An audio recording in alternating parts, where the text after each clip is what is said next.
This is a technique right here, getting in here tight like this and parallel, that a lot of guys just don't do.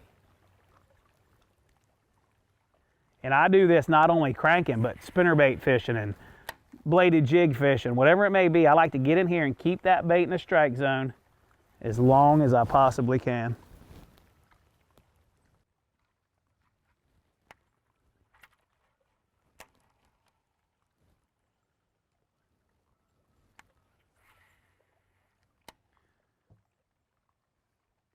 The whole key is to get it on those rocks and almost crawl it or flutter it over the rocks. Once again, try to keep that bait in the strike zone as long as you possibly can. And it's starting to rain. You know, as you can see, I got 4 different crankbaits laying up here. I got 2 flat-sided baits. I got a Strike King chick magnet, and I got a handmade balsa bait laying there. And then I have a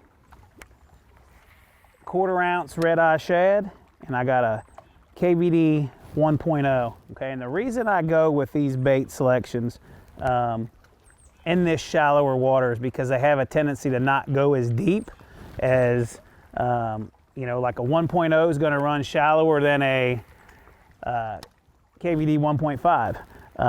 Naturally, a 1/4 ounce red eye shad is going to be able to be fished shallower than a 1/2 ounce red eye shad.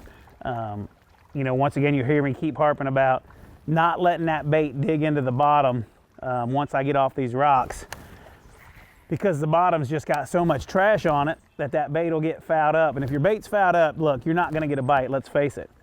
So by choosing this bait selection, it's going to let me fish more efficient. It's going to let, you know, out of 10 casts, 8 or 9 of them will be good, and only, you know, maybe 1 cast or 2 casts might be wasted. And look, I don't want to waste a cast. And by selecting baits that let me be more efficient, that's why when I'm shallow cranking in the spring, up here shallow, I'll select these choices right here, these 4 choices. There's different scenarios, like right now I'm throwing the flat-sided chick magnet, because when I bounce this off of some of that rock, I want to pause it and I want to hesitate it and I want to make this bait flash and dart. That's just something you can't do with a round squarebill.